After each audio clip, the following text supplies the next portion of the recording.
کہتے ایک دن میں جنگل میں شکار کرنے گیا تو کچھ جانور کم نظر آئے، صبح سے لے کر میں گھومنے لگا، عصر کا وقت ہو گیا، کوئی شکار نہ ملا۔ اب میرے دل کے اندر یہ ڈر تھا کہ اگر مغرب مجھے یہیں ہو گئی تو مجھے کوئی درندہ کوئی جانور پریشان کرے گا۔ اسی پریشانی کے عالم میں میں دائیں بائیں دیکھ رہا تھا کہ ہرنی کا ایک بچہ مجھے نظر آیا۔ میں نے جھٹ سے وہ ہرنی کا بچہ ہی اٹھا لیا کہ آج یہی شکار کروں گا۔ کہتے ہیں میں نے اسے گھوڑے کے آگے رکھا، اپنے آگے گردن کی جانب، اور میں نے گھوڑے کی لگامیں تیزی سے گھمائی کہ سر پٹ گھوڑا دوڑایا تاکہ مغرب سے قبل میں شہر میں پہنچ جاؤں، یہ جنگل کا علاقہ گزر جائے۔ کہتے ہیں میں بڑی گرمی تھی، بڑی پیاس لگی، پر پانی نہ پیا نہ گھوڑے کو پلایا، سر پٹ دوڑایا اس ڈر سے کہ کہیں ایسا نہ ہو کہ میں جنگل میں مجھے شام ہو جائے۔ کہتے ہیں جب میں شہر سے باہر پہنچ گیا تو مغرب کا وقت بھی شروع ہو گیا۔ کہتے ہیں ابھی میں پہنچا ہی تھا، میں نے وہاں گھوڑے کو روکا، خود بھی پانی پیا، جانور کو بھی پلایا۔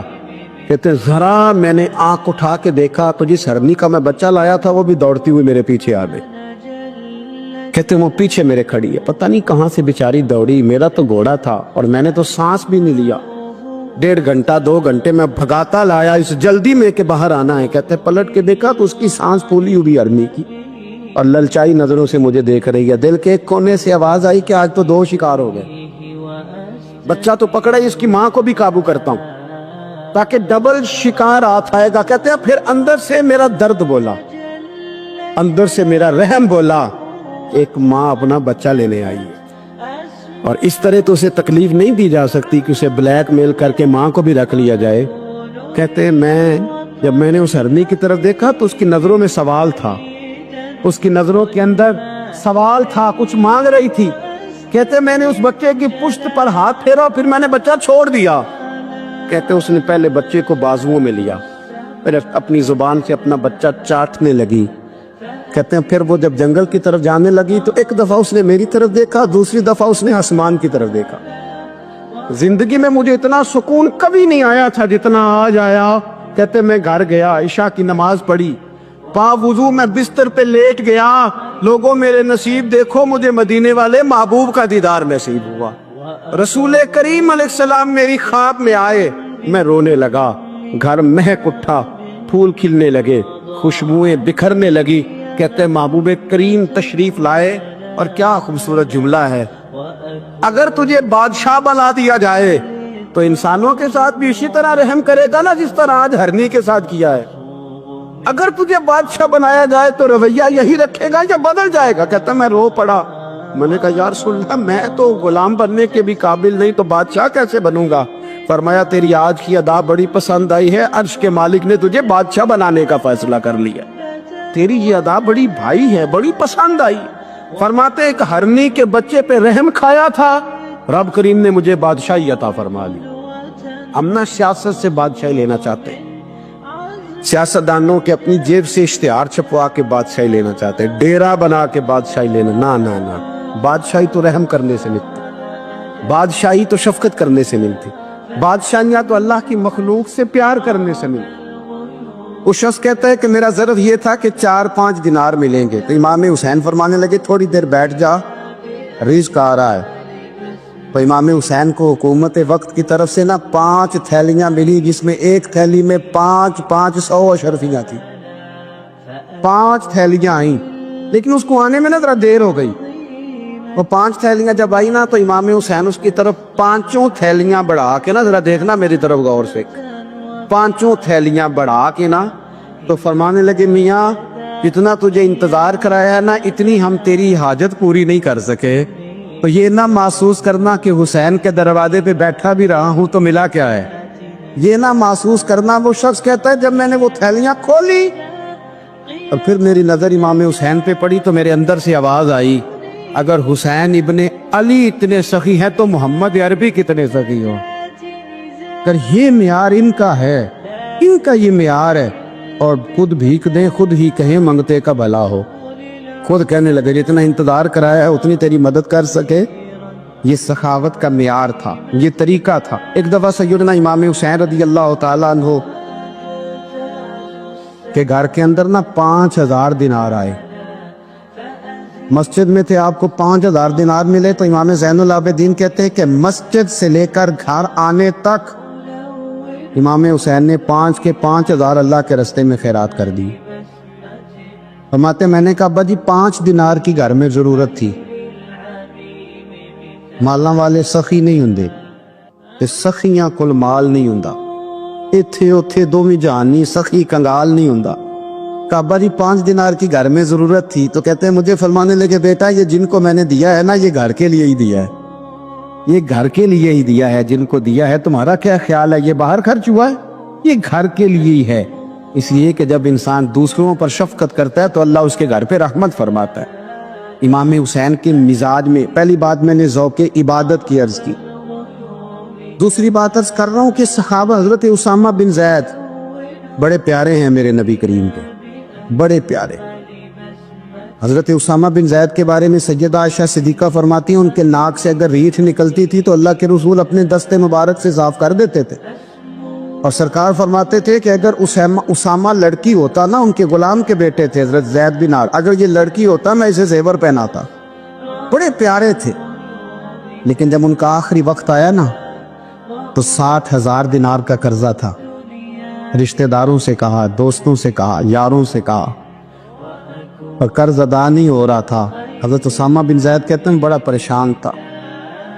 جب حد ہو گئی نا تو حضرت اسامہ بن زید فرمانے لگے جاؤ کوئی حسین ابن علی کو خبر کرو، ان سے کہو میں نا غلام ہوں آپ کے نانا کا، مقروض دنیا سے چلا گیا تو کیا بنے گا۔ امام حسین کو خبر ملی تو دوڑے آئے۔ لاجپال اس پیر کو نہیں کہتے جو تگڑا نذرانہ لے کے تو ماتھا چوم لے، لاجپال تو اس کو کہتے ہیں کہ جب ضرورت پڑے تو وہ سر پہ موجود ہو۔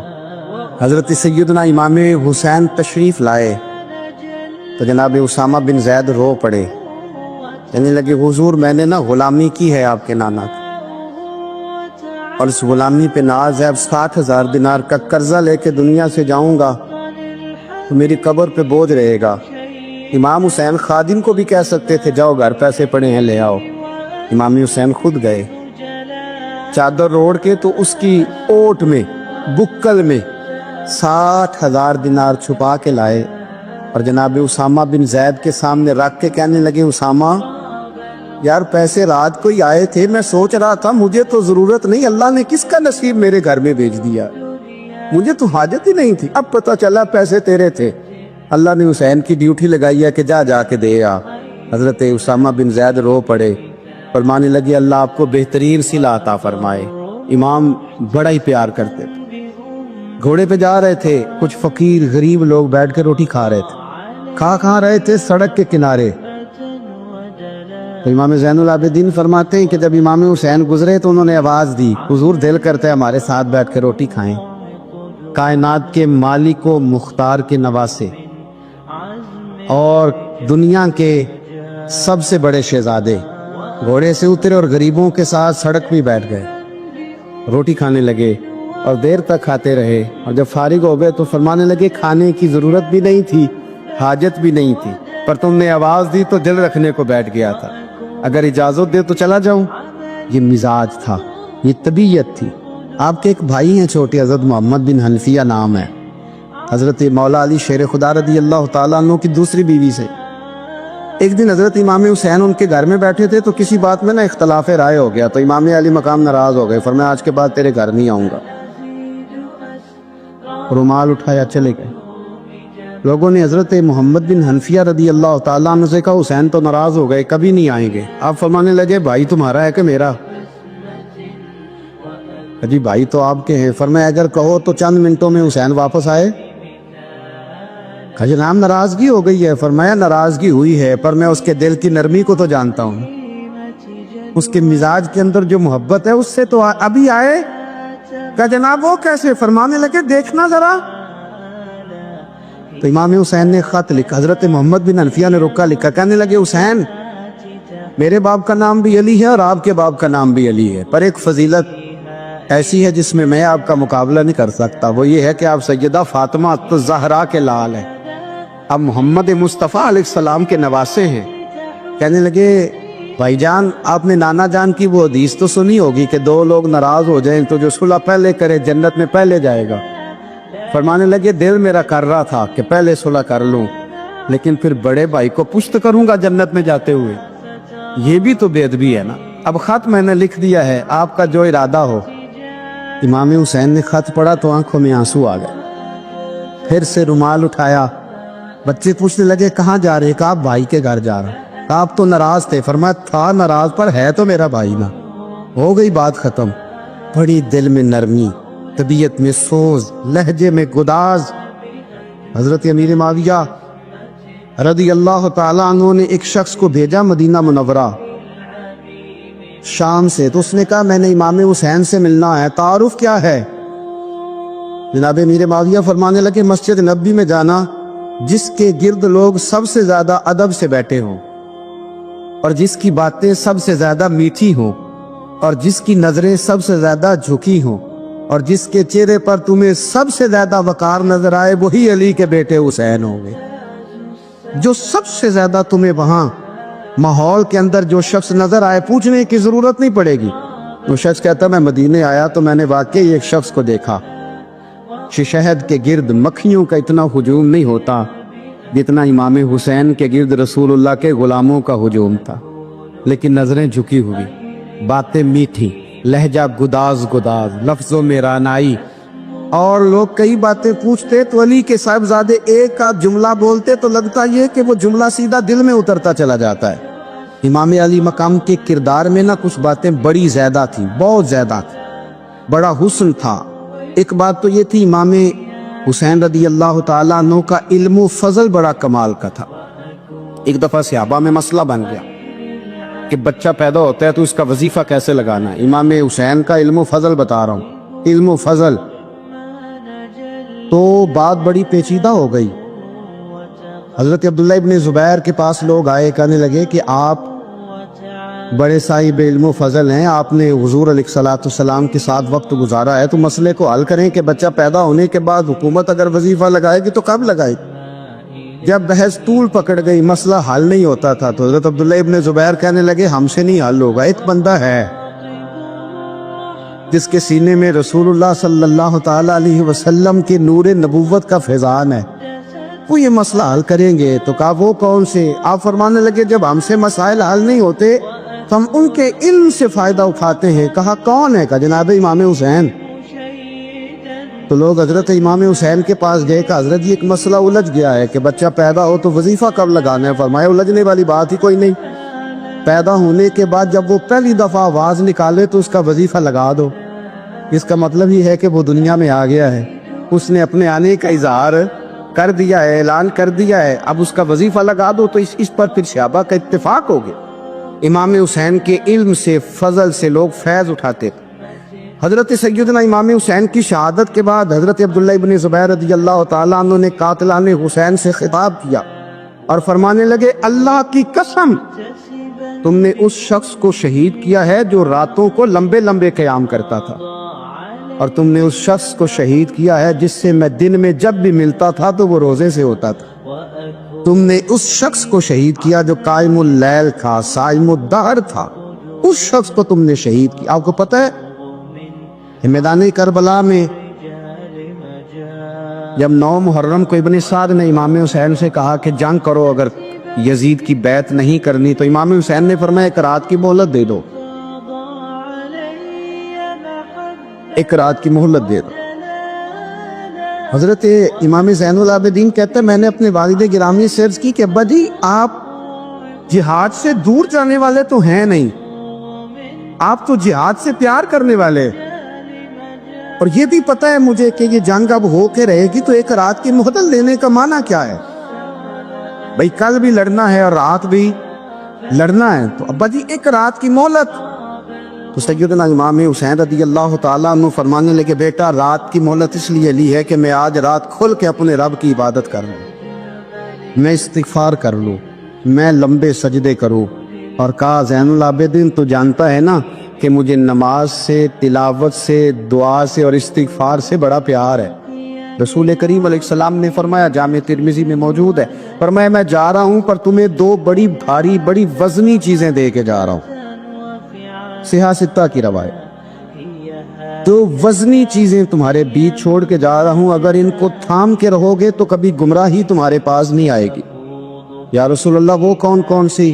فرمایا ایک اللہ کی کتاب دے کے جا رہا ہوں اور دوسرا اپنا خاندان دے کے جا رہا ہوں۔ اگر اہل بیت نبوت کو تھامے رہو گے، ہمارے بزرگوں نے لکھا ہے کہ یہ جو حضور نے کتاب اللہ اور پھر اپنی اہل بیت کا تذکرہ فرمایا، تو اس کا مطلب یہ ہے کہ تھیوری دیکھنی ہوئی تو قرآن دیکھنا، اور پریکٹیکل دیکھنا ہوا تو علی اور فاطمہ کو دیکھنا، حسن اور حسین کو دیکھنا، ان کو دیکھنا۔ نبی کریم علیہ الصلوۃ والسلام کے اہل بیت مینارہ نور ہیں، ان کی محبت، ان کا پیار کیوں بھلا؟ اس لیے کہ یہ وہ خوبصورت لوگ ہیں جن کو خود میرے نبی پاک نے تراشا ہے۔ ان کی سیرت میں جتنے رنگ ہیں وہ رسول کریم نے خود بھرے، ان کی ایک ایک بات کا خیال نبی پاک نے رکھا ہے، حضور نے از خود انہیں اپنی صحبت عطا کی ہے۔ زیادہ دور نہیں تھا سیدہ فاطمہ کا گھر، مسجد نبوی کے ساتھ تھا، اللہ کے رسول دن میں 2 دفعہ جایا کرتے تھے، پھر بھی کبھی کبھی فرماتے فاطمہ میرا دل کرتا ہے آج میں رات تیرے گھر میں قیام کروں، تو سیدہ فاطمہ زہرا فرماتی ہیں کہ آمنہ کے لال اس طرح بھی میرے گھر میں قیام کرتے تھے کہ حضور چارپائی پہ لیٹتے تھے تو ایک کندھے پہ امام حسن کا سر ہوتا تھا اور دوسرے پہ امام حسین کا سر اقدس ہوتا تھا، اور فرماتی ہیں رات کو کبھی حسنین کریمین دودھ مانگتے تو میں اٹھتی دودھ دینے کے لیے، تو حضور فرماتے لیٹ جاؤ آج میرے ساتھ سوئے ہیں تو دودھ بھی میں ہی پلاؤں گا، تو محبوب اٹھتے ان کے لیے دودھ لاتے برتن سے نکال کے، حضور نے انہیں وقت دیا اور پھر ان کی چھوٹی چھوٹی چیزوں کا خیال رکھا۔ صحیح بخاری میں موجود ہے، تربیت پر توجہ دی۔ امام حسین تشریف لائے، ابھی عمر مبارک 7 سال کے قریب تھی، مسجد نبوی میں صدقے کی کھجوروں کا ڈھیر لگا ہوا تھا۔ چھوٹا بچہ جو ہوتا ہے نابالغ، اس پر شریعت کے احکامات نہیں آتے، صدقے کی کھجوروں کا ڈھیر تھا مسجد نبوی میں۔ یہ تربیت ہے، یہ ٹریننگ ہے جو اللہ کے محبوب نے خود انہیں عطا فرمائی۔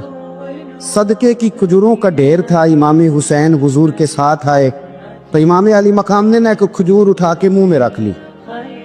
شارحین نے لکھا ہے لگتا یہ ہے کہ کئی دنوں کی بھوک تھی، کیونکہ یہ فاقہ اہل بیت کا بڑا محبوب ہے، مجبور نہیں تھے، وہ تو خزانوں کے مالک تھے، پر غریبوں سے محبت کی وجہ سے فاقے کیا کرتے تھے، یہ ان کی پسند ہے فاقہ کرنا۔ تو ایک کھجور امام علی مقام نے رکھ لی تو اللہ کے رسول نے گلے میں انگلی ڈال کے نکال دی، تو فرمایا حسین یہ صدقہ ہے، یہ میری اہل بیت کے لیے درست نہیں ہے۔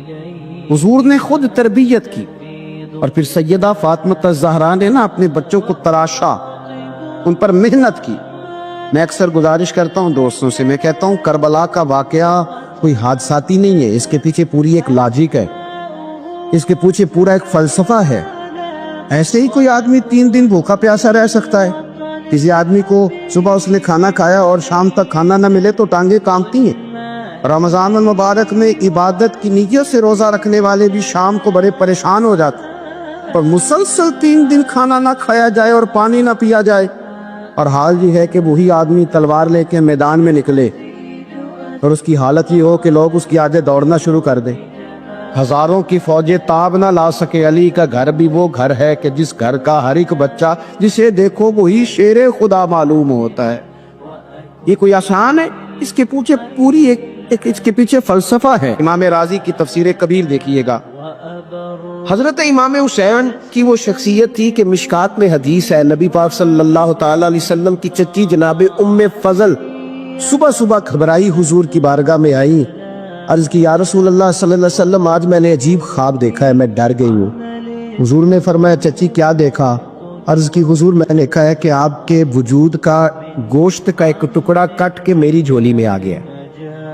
حضور یہ کیا ہے؟ تو محبوب خواب سن کے مسکرائے، فرمایا چچی یہ پریشانی والا خواب نہیں، یہ تو خوشی والا خواب ہے، اللہ فاطمہ کو بیٹا عطا کرے گا اور وہ تیری گود میں کھیلا کرے گا، چونکہ وہ میرے وجود کا ٹکڑا ہوگا لہذا خواب تجھے یہ آئی ہے۔ تو امام حسین پیدا ہوئے، امام حسن کی عمر ابھی 11 مہینے تھی، تو نبی پاک نے امام حسین کو جناب ام فضل اپنی چچی کی گود میں دے دیا کہ فاطمہ کے لیے دونوں بچے سنبھالنا مشکل ہوگا۔ وہ خواب اس طرح پوری ہوئی۔ امام حسین سے حضور نے بڑا پیار کیا، بڑی محبت فرمائی نبی پاک سے۔ کچھ حدیثیں میں نے جمعے میں عرض کی تھی، حضرت ابو ہریرہ رضی اللہ تعالیٰ عنہ کہتے ہیں یہ واحد بچہ تھا حضور کے گھرانے کا کہ میں نے دیکھا کہ نبی پاک صلی اللہ علیہ وسلم بیٹھے تھے تو یہ حضور سے کہہ رہے ہیں، نبی پاک سے کہ نانا جی اٹھ کے کھڑے ہو. کہتے حضور کھڑے ہو گئے تو کہنے لگے میں نے آپ کے برابر جانا ہے. بچے جو مرضی ضد کر لیتے ہیں نا. قد چھوٹا تھا، عمر 7.5 سال تھی. کہنے لگے نانا میں نے برابر جانا ہے. تو نبی پاک صلی اللہ علیہ وسلم نے ہاتھ پکڑ لیے، فرمایا چل پھر ہو جا برابر. تو حضرت ابو ہریرہ کہتے ہیں انہوں نے حضور نے ہاتھ پکڑے، اوپر کھینچا تو امام حسین نے پہلے اپنے پیر حضور کے گھٹنوں پہ رکھے، پھر نبی پاک کے سینے پہ رکھے، اور جب ان کا قد سر تھوڑا سا حضور سے اونچا ہو گیا تو محبوب فرمانے لگے چل بس کر، تو نے تو کہا تھا آپ کے برابر ہونا ہے، تو اوپر نکل گیا ہے، چل بس کر. فرماتے پھر امام حسین نے زبان باہر نکالی تو محبوب ان کی زبان چوسنے لگے، پھر ساتھ لٹا لیا اور انہیں سونگنے لگے. تو میں نے عرض کی حضور آپ حسین کو سونگتے کیوں ہے؟ تو فرمایا ابو ہریرہ مجھے حسین کے وجود سے جنت کی خوشبو آتی ہے، مجھے حسین کے وجود سے جنت کی. ایک دن حضور گزر رہے تھے، اصل اس طرح تھا کہ یہ نبی پاک کا حجرہ تھا. جن لوگوں کو اللہ نے مدینے کی زیارت کرائی ہے وہ جان سکتے ہیں نبی پاک کا حجرہ تھا. تو حضور کے حجرے کی اس جانب یعنی مسجد کی جو بالکل سیدھ ہے اس کی بیک میں سیدہ فاطمہ رہتی. تو حضور اکثر میں نماز کے لیے جب نکلتے تو حضرت فاطمہ کے حجرے کے پاس سے ہو کر دوبارہ محراب میں جاتے. محبوب حجرے کے پاس سے گزرے تو امام حسین رو رہے تھے، تو حضرت فاطمہ نے کسی بات میں جھڑک دیا تو امام حسین رونے لگے. تو نبی پاک نماز کے لیے گئے تو واپس لوٹ آئے اور واپس تشریف لا کے کہا فاطمہ حسین کو کیا ہوا؟ عرض کی یا رسول اللہ تنگ کر رہے تھے میں نے ڈانٹ دیا ہے. کیا خوبصورت جملے ہیں حدیث پاک میں. سرکار نے فرمایا فاطمہ اس کو حسین کو نہ رونے نہ دیا کر، یہ جب روتا ہے نا تو میرے دل کو تکلیف ہوتی ہے. تو بی بی صاحبہ کہتی ہیں یہ حکم آیا نبی پاک کا میرے نا، پھر میں نے ڈانٹنا چھوڑ دیا. یہ ان کے فضائل تھے، ان کی تربیت خود نبی پاک نے فرمائی. پہلی بات تو یہ ہے کہ نبی پاک نے دعا مانگی تھی یا اللہ میرے گھر والوں کو زیادہ روزی نہ دینا، انہیں ایک وقت روٹی دینا، ایک وقت کی بھوک دینا. یہ جو 10 دن کربلا میں انہیں ٹینشن نہیں نہ ہوئی، انہیں عادت تھی فاقہ کرنے، انہیں 3 دن وصلی روزے رکھنے کی عادت تھی. پہلی بات. دوسرا یہ کہ جہاد کی تربیت حضور خود کراتے. حضرت فاطمہ الزہرا کہتی میں پردے کے پیچھے دیکھ رہی تھی، نبی پاک نے امام حسن اور حسین سے فرمایا چلو میرے سامنے کشتی لڑو. تو دونوں حضرات آپس میں جب کشتی لڑنے لگے تو نبی پاک نا امام حسن کو کہتے حسن حسین کو ٹانگوں سے پکڑو، حسن حسین کو پیچھے سے پکڑو. جب نبی پاک بار بار امام حسن کو بتا رہے تھے تو سیدہ پیچھے سے بول پڑی، کہنے لگی یا رسول اللہ آپ چھوٹے کو بتائے آپ بڑے کو بتا رہے. بڑا تو پہلے 11 مہینے بڑا ہے تو آپ چھوٹے کو بتائے بڑے کو بتا رہے. تو فرمایا فاطمہ تو چپ کرنا، جو میں دیکھ رہا ہوں تو نہیں نہ دیکھ رہی، ایک کو میں بتا رہا ہوں دوسرے کو جبریل امین بتا رہے ہیں. لیکن اس کے ساتھ ساتھ امام حسین رضی اللہ تعالیٰ عنہ کا جذبہ جہاد، امام حسین کی استقامت. آج لوگ ادھر ہوتے ہیں جس طرف ہوا کا رخ ہوتا ہے. آج لوگوں کی سوچوں کا زاویہ یہ ہے کہ جدھر رش زیادہ ہوگا ہم بھی ادھر جائیں گے. ہم یہ نہیں دیکھتے حق کس طرف ہے، ہم یہ دیکھتے ہیں رش کس طرف ہے. امام حسین رضی اللہ تعالیٰ عنہ نے رش نہیں دیکھا، حق دیکھا. امام حسین رضی اللہ تعالیٰ عنہ استقامت کے وہ پہاڑ ہیں، معمولی آدمی نہیں تھے. فرزق شاعر کہتا ہے کہ میں نے امام حسین سے کہا تھا، میں نے کہا لوگوں کی تلواریں یزید کے ساتھ ہے پر دل آپ کے ساتھ ہے، دل آپ کے ساتھ ہے. امام حسین رضی اللہ تعالیٰ عنہ نے زمانے کے حالات نہیں دیکھے، حق اور سچ دیکھا. جتنی چیزیں انسان کو کمزور